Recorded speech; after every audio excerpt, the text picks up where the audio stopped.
Hello guys, today we're going to talk about our challenges abroad and what we learned from it. So yeah, as you know from the last video, what we uploaded yesterday, that we went to the US and to Namibia, and of course there were different challenges for both of us. yes. So Robin talked about the first challenge he faced in his first 2 weeks, right? Yes, when I remember exactly, right. with my host family. Yeah, true. So we just mentioned a couple of things where we want to share or where we want to talk about, of course, and then share with you guys.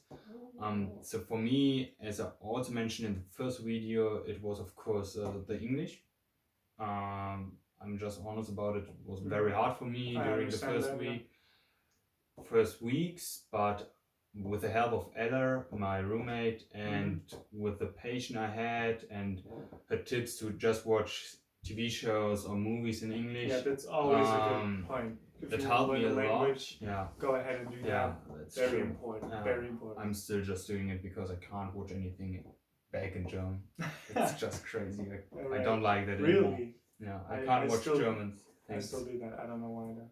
Like I still watch stuff in German. But it's probably because I even did it in the US, you know. But I mean, you still have contacts to the US, so Yeah, you speak of course. much more English than I do. Yeah, for the people that don't know, my girlfriend is American, Yeah. so I basically talk English all day.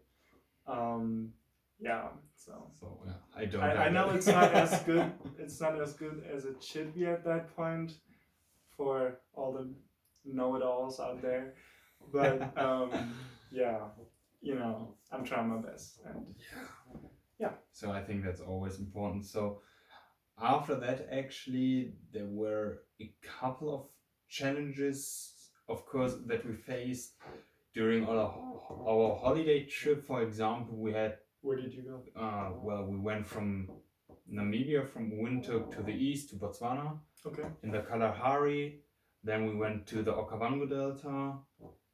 We were going up north to Zimbabwe, the Victoria Falls, and then over the how do they call that?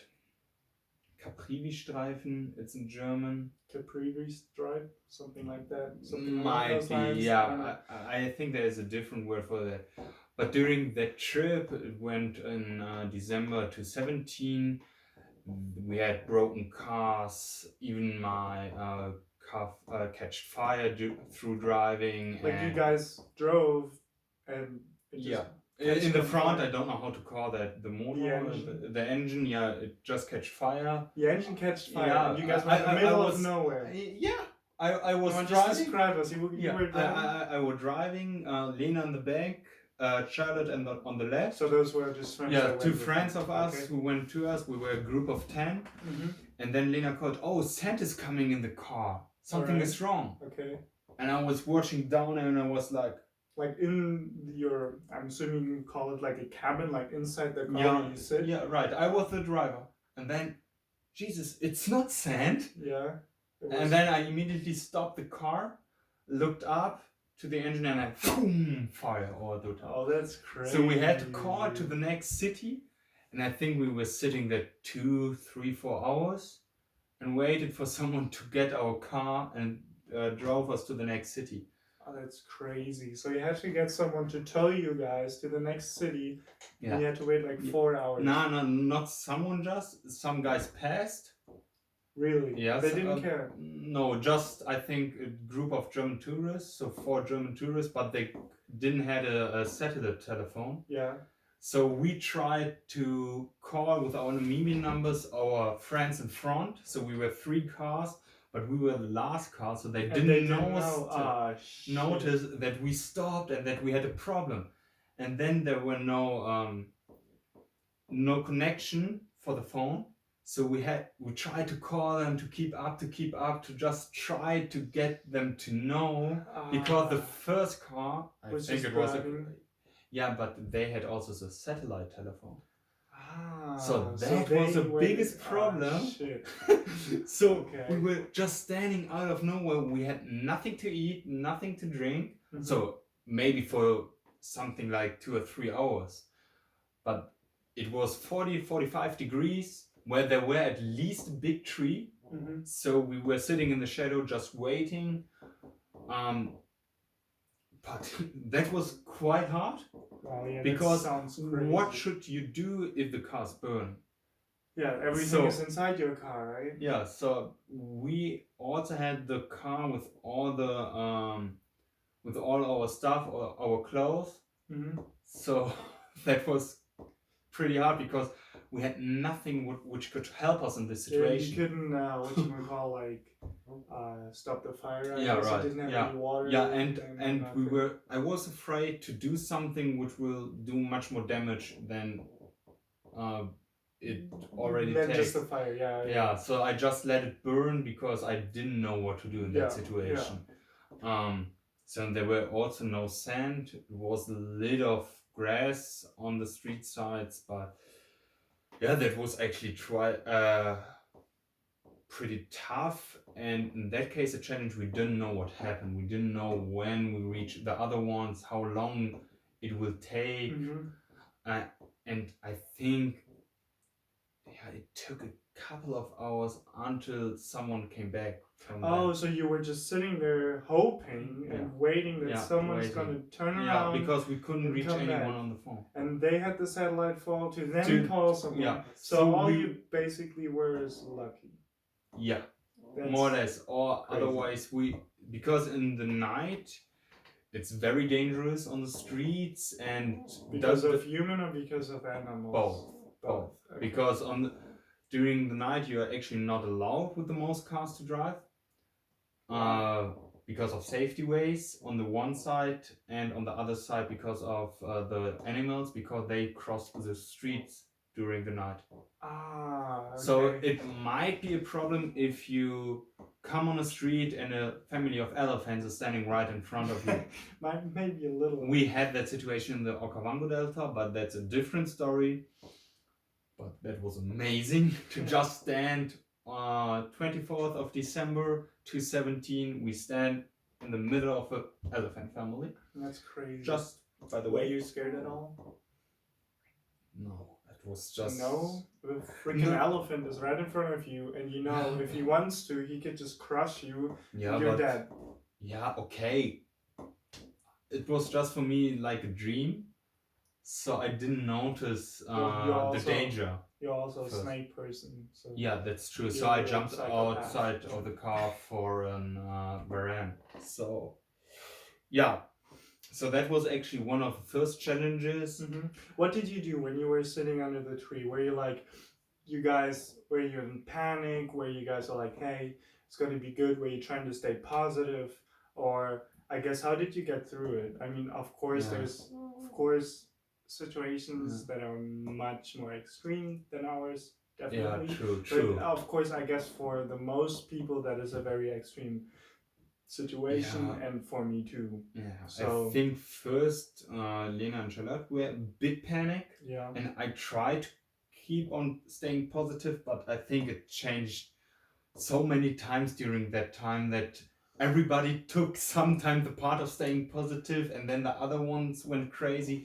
So we tried to do something, but we also know we can't do anything with our phones, because if the battery is empty, we have a big problem. So we couldn't listen to any music or anything. So we just tried to talk, to, I don't know, find some ways to play games.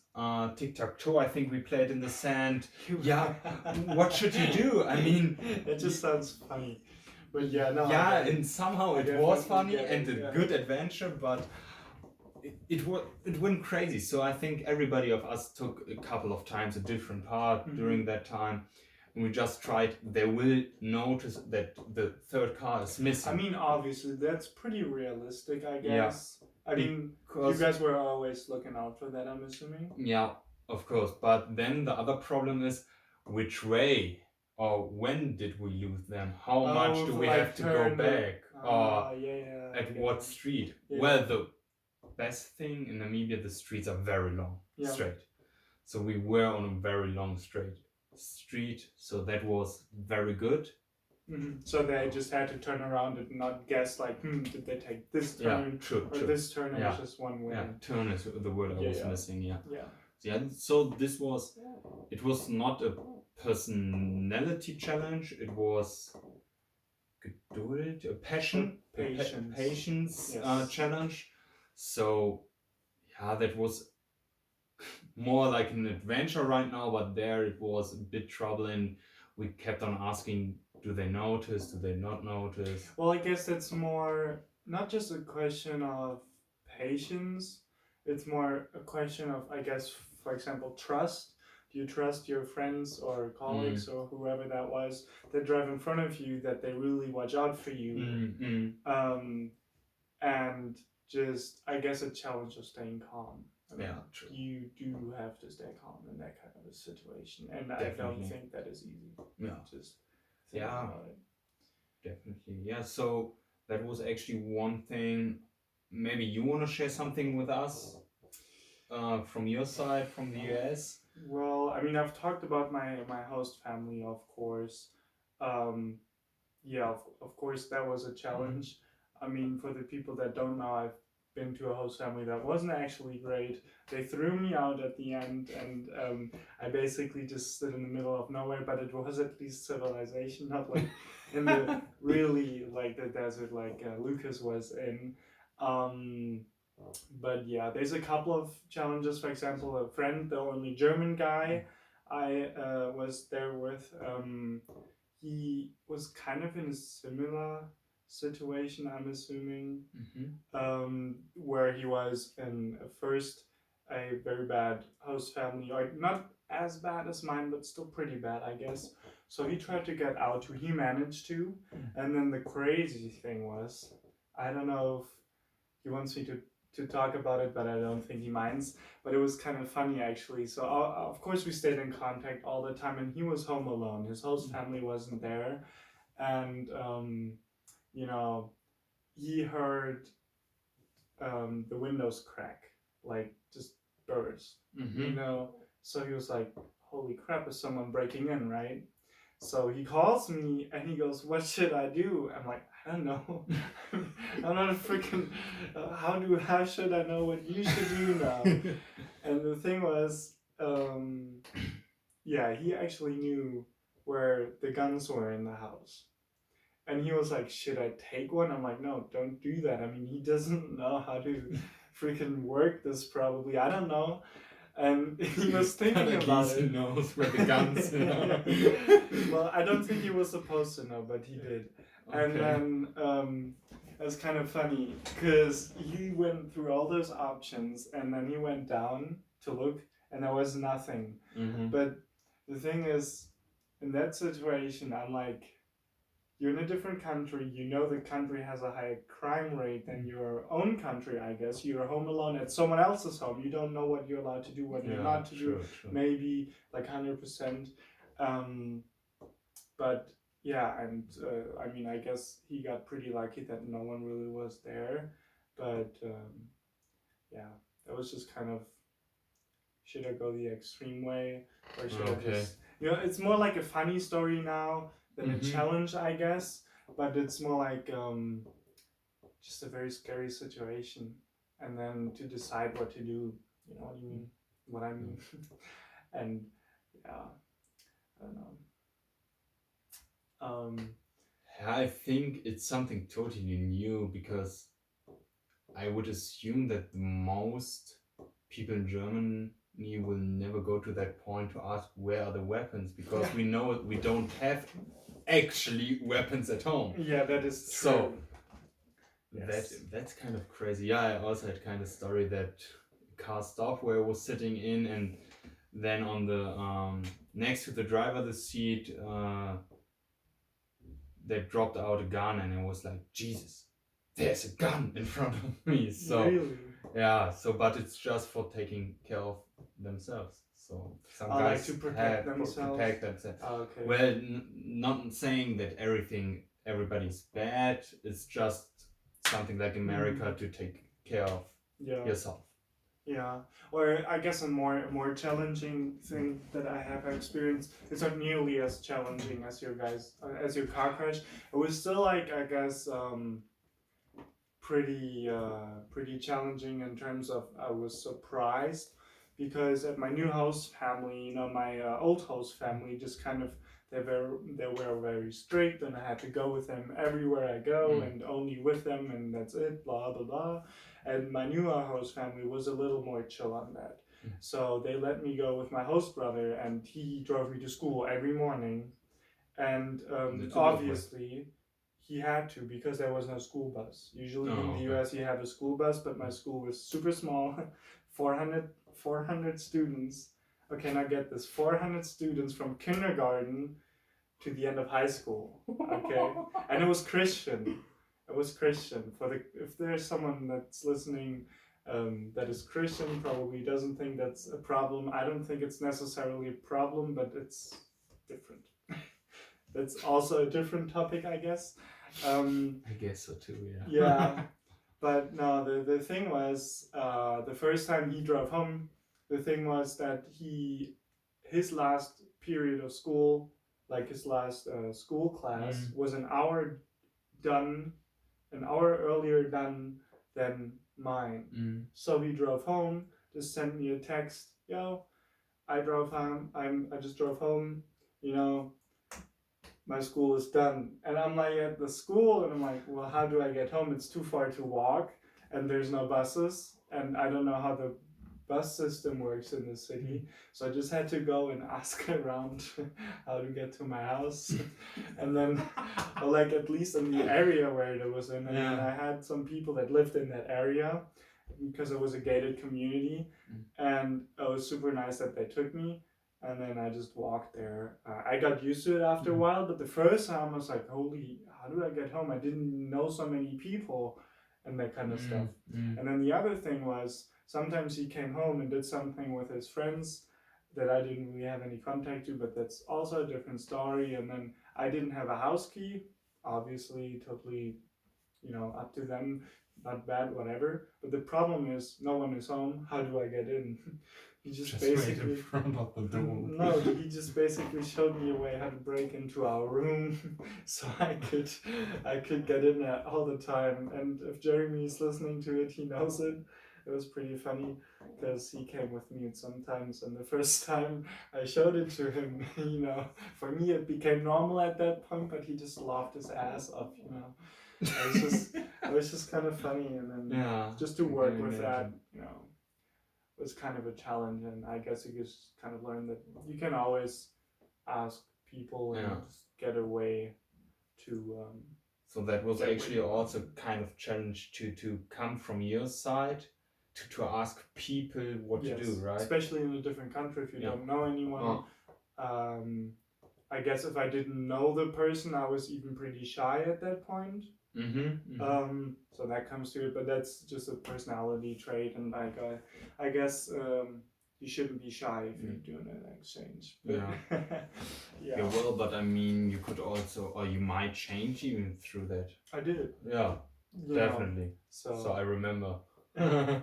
Yeah, it's definitely something different before the year and after the year, of course. Of course, you just So different experiences, different stories, different challenges. So I think everybody learned a lot about themselves, and of course people that they met during that year or the time they or abroad. I guess since they have to be so open-minded, which can be a challenge too. You learn a lot just to be open-minded, I guess. Since of course I went to a Christian high school, my host family was quite Christian, and I'm not much of a Christian person. It's not my thing, so I was like, that was very different for me. But obviously I knew that it was a Christian school before, and I would probably have to pray and all that stuff, which I did. You get used to all day. I had to pray before every class, before every game. I think twice, I thought 3 times before every game, something along those lines. And did they help you? Were you open-minded to that, or was it all the time? Oh no, I'm not that kind of person. I had to do it anyways, so there was no space for I'm not that kind of person. Yeah, but I just meant from your mindset. From my mindset, first I was like kind of laughing at it, I guess, or no. I guess no. At first days, first weeks, first 2 weeks, I was like being serious about it. Like, Mhm. hey, I'm here. I have to be, and I have to try my best. But at one point, you just kind of.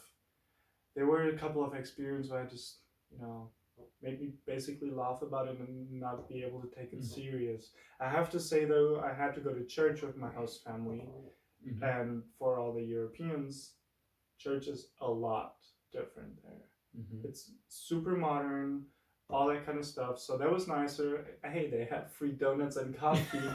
So that was super nice, right? You just kind of have to look for the positives too. And, freaking when the pastor, like the church guy talks, let him Mhm. talk. I didn't really listen, I just kind of Understand that. I just kind of thought about stuff, So Yeah, so that that's. was a challenge to stay Yeah. open-minded, Yeah. even though you're not really Yeah. for something. I actually experienced more or less the same. Mm-hmm. So from Really? the topic, How? it's definitely Never the really- same. Yeah, because also Namibia is a Christian country, Okay. so they're very religious, Mm-hmm. and especially at BIS, they do a lot of prayers. Oh, okay. So I noticed during the first weeks that the religion is a big topic of their lives, which I totally accepted, respected, of course. Mm-hmm. But I also was never the person who really believes or had a part to come to that point. Yes. But when the season started, the pre-season, especially with my men's team, the Vikings, who on that point, yeah, we call that all the time. I met that time. Oh man, the Vikings. And even with the Falcons, the ladies teams I coach, we pray before and after every game. Same. Yeah, but I really have to say, even if I do not believe, it helped me so much to focus on the games and Kind of to like go through your mind to just thank for the moment that you're allowed to play from my side as a German in Namibia with a team, and to come to a family that is very open-minded, because you have to know every year there's a new volunteer, and I think it's kind of hard to get to know every time a new German in front of you, that leads who you, tells you what you do, what is maybe different things. So different things, because every person is different. And I just realized how I said that also in the last video, what kind of family, what kind of connection that is. And the prayers, Mana or Rama did that. Also to bosses of BIS, it was much of energy. I was so focused, so ready to go out there and fight. Kind of like okay, now we're going. It was like it's kind of the set point. It was really, really good, and I missed that. Before the games, I was during the first game. I kind of experienced a similar thing, just that the prayer for me wasn't the thing. The thing was my basketball coach was an ex-Navy SEAL, so he was like pretty, still had this military mindset a little bit, the structure and all that stuff. So every time we, before the game, it was like, guys, take a knee, and then he went over everything, and then we prayed, and so the prayer wasn't the thing, but this take a knee kind of thing, that was really nice, and I guess exactly the same thing. I never went to church because I didn't want to. So my roommate was a couple of times with the Falcons. I never wanted to, but every game day I was just ready for the prayer. So I was waiting for it. It was just so nice and just wonderful experiences, because it's totally from a different point of view. I get that. It was very interesting to have class on a different point of view too. I have to say it was funny too sometimes, biology class for example. But we had Bible study actually, and talking about being open-minded. I guess that's it right there, because I've had it one time in my school. There was more like just studying the Bible at itself, which I don't think helps you with anything, and I think that's totally unnecessary. but that's my opinion. Yeah. And Mine too, then my host parents sent me with my host brother to a thing, what was it called? I think youth group or something, and it was also like kind of a Bible study. But you basically just talked about certain topics in like a religious background a little bit, but like they were like leaders, I'm assuming from the church, and they were like asking stuff, and it was at their home in their garage. It was really nice actually to just get together, and they talked very religious things. It was like 17, 18-year-olds in front of them, and they're like, and remember, bad things only happen at night. That's the kind of like things like this are like a little much for me, and that's I don't have to be open-minded for that, but I guess just the difference, like praying before you eat, or just the respect for each other that happens by really religious persons of people, of course. That's very nice, and I support that totally. But yeah, I mean, just kind of getting to know this and seeing their views on certain things is interesting. Sometimes definitely. Sometimes that definitely adds to your own views on certain things, on certain topics, and I think that's very nice and a very big experience, a very good experience. Definitely, yeah, I agree on that. Yeah. So, just to come back to the challenges that you faced, was there anything else after you dropped out of the family, or they kicked you out? I think it's kind of different if it's dropped out or kicked out. Yeah. So, was there anything else which you would name a harder challenge than to look for a new family who takes care of you? No, I would definitely say that's the hardest challenge. Okay. Yes. Yeah. So what, right now, when I'm just asking you, or when I'm allowed to, well, I will ask anyway. What did you learn from that? When you remember back, what is the part? What I learned, and it's basically that if something seems impossible, and yes, it's gonna sound a little cheesy, super cheesy actually, but if something seems it's possible, it's probably not. It's just impossible through the way you're looking at it right now. There's probably ways around it. Just like when I got kicked out, I was alone and everything. Basically, at that point, if you just try to get in my position at this point, just imagine you're in the desert. You just got kicked out of. You have your two big luggage backpacks, luggage pieces. Thank you. Your two big luggage pieces in front of your house and your backpack. Everything that you currently possess in this country, and you don't know what to do. At that point, you probably believe that the world is probably just going to crash on you and it's the end. Did you wanted to come back to Germany at that point? Actually, I didn't even think about that, which is crazy. And now That's thinking really back cool, at it, I just didn't want to be the guy that comes back, like kind of the loser, but that's just an ego thing. And then, I just kind of, in my opinion, if there's a problem and you try something to solve it and that doesn't work, that doesn't mean it's the end. You can do that 100 times more, 1,000 times more. There's always going to be more opportunities that you can take, and eventually there's going to be an opportunity that will work and that will work out just fine. And don't worry, this won't be the only problem. There will be a problem right afterwards, and you just got to do the same over and over again. So positive mindset. A very positive mindset, in my opinion. Was there a point where you wanted to come back?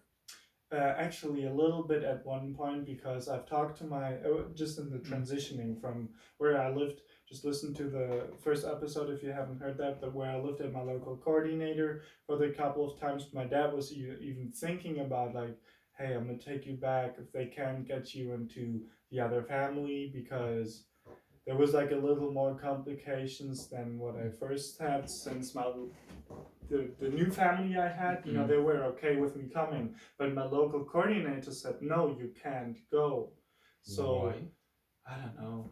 I like, she had some reason, but I forgot about it. Okay. So And they were then- not that important. Yeah, Probably. Yeah, probably.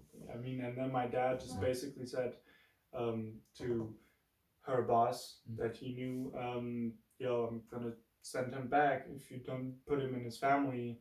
Well, the day after she comes and takes me to that family, you know? So it's basically all about connections, but literally everyone would have said, like, yo, you can't switch families at all, that kind of stuff. But, you know, I found a way around it, I guess.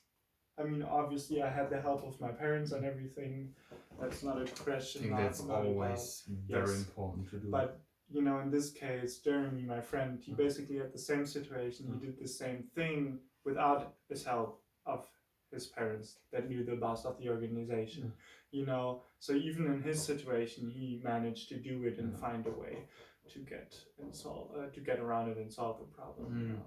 So there's always a way to come out. You just have to figure out when you want to come out and how you want to come out. But it's I guess when you can't even control when. yeah, not all the time, but at least you can try to come out, so you can more or less control the way that you come in closer to coming out of that situation. Of course, yes. If no, you're that just is waiting, true, that is true. You have to do something. But what I was saying is like I wasn't in control on how long it's going to take, but I knew eventually at some point I'm going to get out of it. Yeah, true. Yeah, definitely. So it's very nice. It's very interesting to hear some different stories, but then also on some points that we have faced Pretty similar Similar challenges. challenges. That is true. Yeah. Talking about the similar challenges, why don't you tell us one more challenge that you faced? One more challenge. Well, to be honest, there are a lot of very personality challenges that I faced through that year. One thing which I could share, or which I will share right now, is just when I took over the Falcons. It was pretty a challenge. I mean, I've coached a ladies team before, so it was also hard because also my sister was on that team. So it's always a little fight when the big brother says something, the little sister doesn't do that. So that was kind of challenge, but I think it was a pretty good season. But I was just thinking that I will be a basketball coach again. Yeah. And that was totally wrong, because it's hard to put that in words and to understand that from people from outside, because it might sound a bit not weird, but that you can't imagine how it is. So the children grew up in Katatura, not always in the best conditions, but they're so brilliant genius because they faced 30 times harder challenges than we faced, and they had to face challenges which we could even not imagine.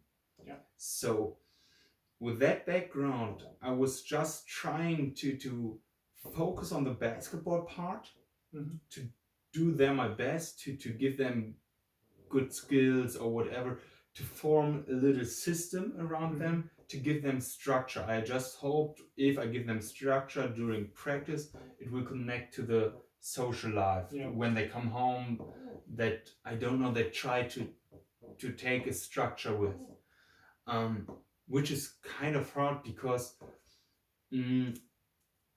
I didn't could get to their brain what they were thinking about me from one side. Obviously. I think they saw that I know a couple of things of basketball they didn't know before, but I didn't know them at all. Well, I worked with them 7 months, but the coach before was Rama, so he's also the director of BIS. Rama is for them the dad from the most of them. So it's a very, very strong connection. And then it was just so much work for Rama that he couldn't do the Falcons anymore because he had to focus on much more things. And then he asked me to do that. And it was just like, hey man, of course I can help you. I want to coach a team. Why not? It will be a good challenge to coach a new team, but I wasn't expecting that kind of challenge. I will not go too deep to that, but there were kind of challenges. They told me a couple of stories.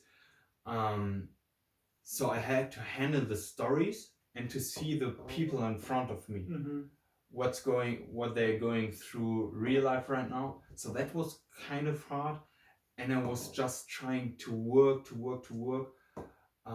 to give them something better, but which sounds also like I didn't want to point me out there right now, so that I'm better and want to give them better things. But I think it's more like you didn't experience that and you didn't have to experience that, so you just kind of want to give that to them, this experience that you don't have to experience. True.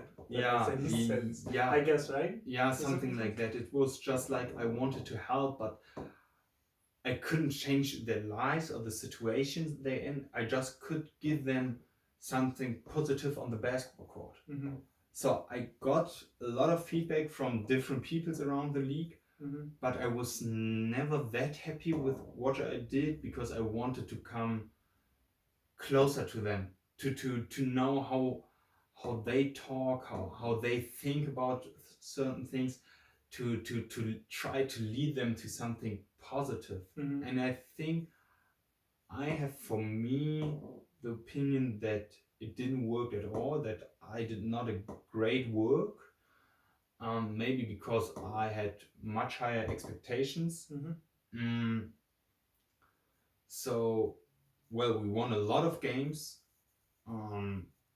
but yeah, I think there was still something missing for me, and it was not working because there was not the personal relationship from players to coach, like to Rama. Because but for me that seems to be like you didn't really have a certain goal going into it, and then you just kind of figured out while you did it that might be the thing you want to achieve, like this relationship, helping them in their actual lives, kind of giving them something positive. Kind of. Well, first I was just thinking about basketball. What kind of practice can I do? Is it just about shooting? How can we win games? So I was not expecting all the personal issues behind that. And I didn't know what is going on in the team. I couldn't go through that because I didn't want to how to say that, to just crush and ask them about certain personal things, because I thought I am not in the position. But some things coaches of course have to know what's going on, just to know how to handle the players. No, I get that. So yeah, and I really respect going out to Ella, my roommate, because she also didn't tell me anything what was going in the locker room or anything. I think that was really important, because otherwise I would of course act differently, and it would also give her a bad shadow. So really respect to that. So I still don't know what happened all the time. So, but in the end, it was also a great experience, a big challenge. But I just also learned from that to keep going, to try to push yourself, and to don't give up. And coming back to something we spoke about before, the praying part. During the prayers with the team, with the ladies, it was again special energy. I cannot describe with words, but we forgot everything from outside, and we just came together to stay humble, to thank for what we have, and not to think about what we don't have. So that was still, even with all the issues that there were, a very, very good thing. Very good thing. I totally get that. It's a good way to kind of, just like you said, focus on the things you have, instead of what you don't have, which in my opinion is a big issue. And I guess society today, it's a big issue I face. Like I do that all the time, just thinking I want this, so that's, I guess, I totally get that.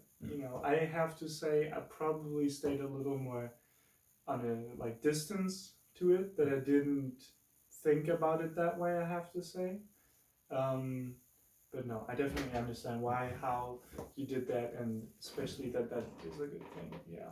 It was, it's something so special because every time you see someone smile, like they're just thankful for what you're doing, or that you're just doing that. I mean, we had practices where we were just 2 or 3 ladies, but even for the 2 or 3, I was preparing everything. Of course, I was mad because I just know that from my home club that we are at least 12 Yeah. at practice. At least back in the days. I'm talking about 2016. Yeah, no, that's what I said back in the days. Yeah, true. But yeah.